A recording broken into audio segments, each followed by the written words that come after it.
não tenho um sermão estabelecido em 5 chaves ou alguns fundamentos para. Eu quero falar sobre um fundamento fundamental. Olha a redundância. Eu quero falar sobre um fundamento que a partir dele tudo no reino é estabelecido. E não entendê-lo faz com que a gente estabeleça coisas fortes sobre uma base fraca. E por isso que às vezes a gente está numa jornada inconstante. Esse fundamento é o principal. Nada se estabelece na minha jornada de fé sem que esse fundamento esteja bem estabelecido. Você está comigo? Então eu queria toda a sua atenção, porque no dia da Reforma Protestante eu queria falar sobre a redenção.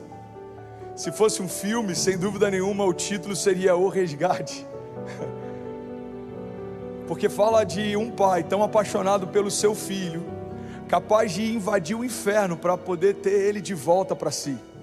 Sabe, existem muitos filmes que são emocionantes e cheios de ação, que a narrativa deles nada mais é do que uma versão adaptada do que é o Evangelho. Eu lembro que tem um filme do Mel Gibson que sequestra um filho dele e ele vai até as últimas consequências. Ele era um empresário e ele se torna um animal até ter o filho dele de volta dentro da sua casa. E eu quero que você entenda que é exatamente debaixo dessa fúria que Jesus invadiu o inferno para ter você de volta.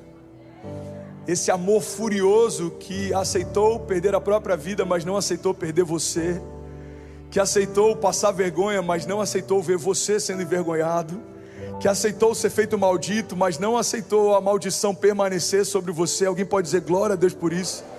Essa é a base fundamental do Evangelho. O Evangelho, irmão, ele tem várias nuances, elas são secundárias e importantes também, mas são secundárias. A compra da casa própria, a prosperidade que eu vou usufruir em vários momentos da minha vida, o favor que vai facilitar várias coisas e vai abrir várias portas, todas elas são naturais, são parte da herança, são parte do que Deus me prometeu, são parte do que Deus deseja fazer, porque são parte de quem Ele é. Deus não tem prosperidade, Ele é prosperidade. Deus não tem cura, Ele é cura. Só que eu quero que você entenda que se nós formos aqueles que têm sonhos e projeções apenas para o hoje, Paulo diz que somos o mais miserável de todos. Se a nossa expectativa não está na eternidade, nós somos os mais miseráveis entre todos os homens. Porque a cura do corpo físico é bom, ela é poderosa, edifica a fé de outros, ela torna a nossa jornada mais leve. Mas por mais que o meu corpo seja curado, ainda assim ele é momentâneo. Há 5 anos atrás, Deus tocou literalmente o meu coração e me curou. Eu entrei para uma sala com uma equipe de cirurgia cardíaca apostos para abrir o meu peito e trocar a minha válvula. Não abriram, não trocaram e não há nenhuma sequela na minha válvula mitral, como se nada tivesse acontecido. Então entenda, isso é poderoso, isso é glorioso. Mas eu tenho 33 anos e daqui a 60 ou 70 ou 20 ou não sei, em algum momento, esse coração que um dia foi curado vai parar de bater. Já parou para pensar nisso? Esse coração um dia vai parar de bater. E a garantia que eu preciso ter é: para onde eu vou na eternidade?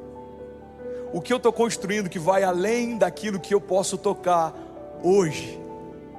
Porque o reino é algo que se espera, mas é algo que também já está disponível. É o reino agora e ainda não. Essa loucura de esperarmos um Deus que vai voltar, mas sabemos que Ele já habita dentro de nós. Essa loucura de termos sonhos com a eternidade, mas também não esquecemos que existe vida de Deus mudando histórias exatamente agora. É esse equilíbrio que é desafiador. Você está comigo? Diga amém. Olha para cá, não se perde.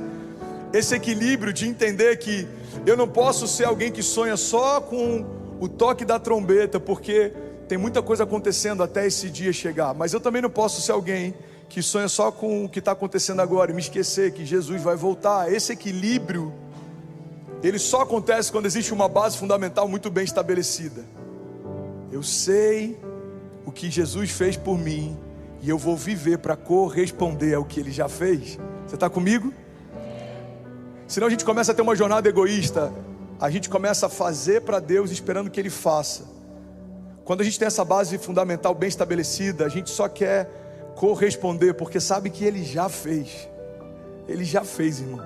Ele já pagou o preço, Ele já assumiu a sua culpa, Ele já passou por toda a vergonha, Ele já foi traído, Ele já enfrentou uma angústia mortal a ponto de transpirar sangue, Ele já lavou a cruz do Calvário e também o jardim, Ele já tocou o inferno, e ao terceiro dia Ele ressuscitou, Ele já tomou para si as chaves do inferno e da morte, e Ele reina em glória, assentado ao lado do Pai, governando de geração em geração. Isso já aconteceu, essa é a vitória da cruz, é o que nos sustenta, e o que deveria nos sustentar no dia mau e no dia bom também. Você está comigo? Diga amém. É verdade, irmão, que o maior perigo que a gente pode correr é convertermos o nosso comportamento sem permitir que Deus converta o nosso coração. Olha para mim, irmão. Eu sei que falar isso em Miami é muito emblemático. O maior perigo que a gente pode correr é convertermos o nosso comportamento sem permitir que Deus converta o nosso coração, porque senão a gente só vai mudar de hábitos. Mas o que Deus tem para nós não é mudança de hábitos, o que Deus tem para nós é mudança de natureza. Eu me arriscaria a dizer que tem gente que está brincando tanto em cima da corda bamba que nem alguns hábitos têm permitido que Deus mude. Olha para mim, irmão, não é sobre xingar menos do que se xingava antes ou fazer menos do que se fazia antes, é sobre nascer de novo, carregar a glória de Deus dentro de si, manifestar quem Ele é, tornar o Deus invisível visível através de você. Você está comigo? Sabe, é louco porque a gente tem essa ideia de que Deus é invisível. Deus, Ele é invisível, mas Ele se torna visível através da gente. Deus se torna visível através do abraço do meu pai. Quem já recebeu sabe do que eu estou falando. E é por isso que a gente serve com paixão, porque a gente entende, olha para cá, irmão, isso pode mudar a história de alguém. A gente entende que não tem como fazer coisas para Deus, mas quando a gente faz coisas para outros, é como se Deus estivesse fazendo para eles. Ninguém pode servir um copo de água para Deus, mas quando você serve um copo de água para alguém, você está sendo a expressão de quem Deus é. Um Deus que se curvou para lavar os pés sujos dos discípulos, não para dar uma lição de moral, mas porque ninguém se ligou a ponto de lavar o pé dele primeiro. Ele precisou então dar o primeiro passo. Irmão, talvez se alguns dos discípulos tivessem ligados em qual era a sua identidade de servo, Jesus nem precisaria ter feito o que fez, mas porque ninguém entendeu, então Ele fez. Como que eu posso abraçar a Deus? Abraçando pessoas. Você pode ser o abraço visível de Deus e manifestar um Deus invisível. Como eu posso de alguma forma ser generoso com Deus? Sendo generoso com pessoas. A Bíblia fala a respeito disso. Eu tive sede e não me deram de beber, eu tive fome e não me deram de comer, eu tive frio e não me ofereceram nada. É por isso que a generosidade da igreja não pode ser um projeto, tem que ser parte do nosso caráter, da nossa essência. Somos generosos porque servimos a um Deus generoso. Somos apaixonados porque o que nos mantém de pé foi a paixão de Cristo. Somos intensos porque a graça que nos alcançou, ela é intensa, ela é escandalosa. Você está comigo, irmão? Olha para cá, olha para cá, deixa essa palavra gerar vida em você. A graça é escandalosa. Ela feriu todos os preceitos culturais da época. Como o pai do filho pródigo, segurando nos seus vestidos e correndo em direção ao filho, isso jamais aconteceria na cultura da época. Um pai não se humilharia a fazer isso, ele esperaria na porta o filho voltar. Talvez alguns nem receberiam mais o filho de volta, mas Deus não é como a gente é. Então quando Ele fala do filho pródigo, Ele não está preocupado com o que o filho fez, Ele está feliz em saber que o filho voltou.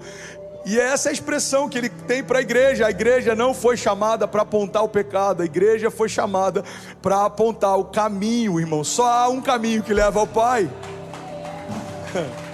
Você está comigo? Se for para Jesus, você pode celebrar com mais intensidade. Só há um caminho.